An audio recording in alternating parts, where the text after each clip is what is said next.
Izin, Pak. Partai Golkar berencana mengganti Ketua DPR Ade Komarudin. Rapat internal Partai Golkar sudah sepakat mengembalikan lagi jabatan Ketua DPR kepada Setia Novanto yang juga Ketua Umum Partai Golkar. Ade Komarudin mengaku belum menerima surat resmi hasil rapat pleno dari DPP Partai Golkar tentang penggantian dirinya dari jabatan Ketua DPR. Ya, saya sudah dapat undangan ya kan, selaku anggota fraksi. Katanya ada rapat fraksi ya jam 3 ya.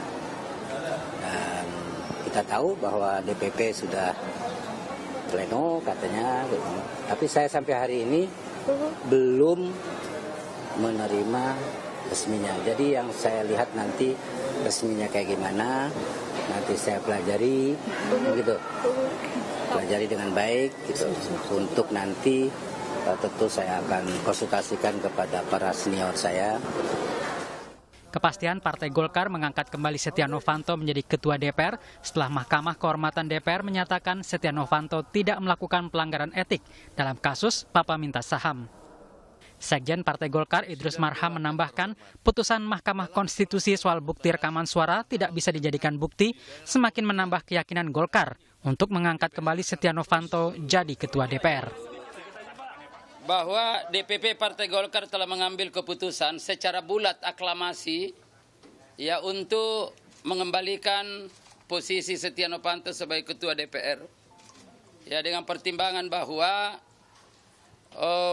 setelah melalui proses ya apa yang dituduhkan ya Setia Novanto di dalam proses-proses yang ada itu kemudian mengajukan judicial review ke Mahkamah Konstitusi, lalu kemudian Mahkamah Konstitusi mengambil sebuah keputusan bahwa penyadapan yang dilakukan itu tidak menjadi alat bukti.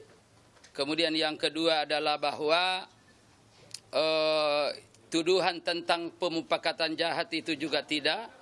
Maka dengan demikian ya, secara hukum apapun yang pernah dituduhkan itu tentu tidak benar. Kritik terhadap rencana pencalonan kembali Setia Novanto sebagai Ketua DPR datang dari Lembaga Pemantau Korupsi Indonesia (ICW). Mereka menilai Setia tak layak untuk duduk kembali sebagai Ketua DPR. Saya tidak melihat positifnya karena kalau kita lihat flashback ke belakang selama beberapa bulan yang bersangkutan menjadi Ketua DPR, yang hadir justru kontroversi, mulai dari rencana pembangunan gedung, kemudian wacana dana aspirasi, kemudian proyek modernisasi DPR yang tidak jelas bentuk platform modernisasi, dan sampai pada titik Setia Novanto pernah dijatuhi sanksi etik oleh Mahkamah Kehormatan Dewan karena bertemu dengan Donald Trump dan Fadlizon. Setia Novanto pernah mengundurkan diri sebagai Ketua DPR pasca munculnya kasus Papa Minta Saham. Kisahnya berawal saat Menteri SDM Sudirman Said melaporkan Setia Novanto ke Mahkamah Kehormatan Dewan terkait pencatutan nama Presiden untuk memuluskan renegosiasi kontrak dengan PT Freeport. MKD menggelar sidang dengan memanggil sejumlah saksi dan memeriksa Novanto secara tertutup. Sesaat sebelum MKD mengeluarkan keputusan, Novanto mengirimkan surat pengunduran diri sebagai Ketua DPR. Setia Novanto secara resmi mengumumkan mundur di rapat paripurna DPR. Pilihan saya ini adalah bentuk penghormatan kepada seluruh rakyat Indonesia.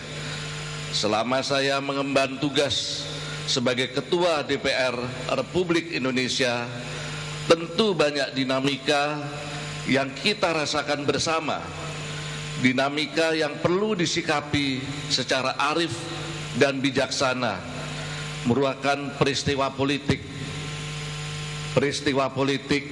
sikap yang harus kita landasi sebagai bentuk kecintaan terhadap tanah air, kepentingan bangsa, dan untuk menjaga harkat dan martabat serta kehormatan lembaga DPR Republik Indonesia.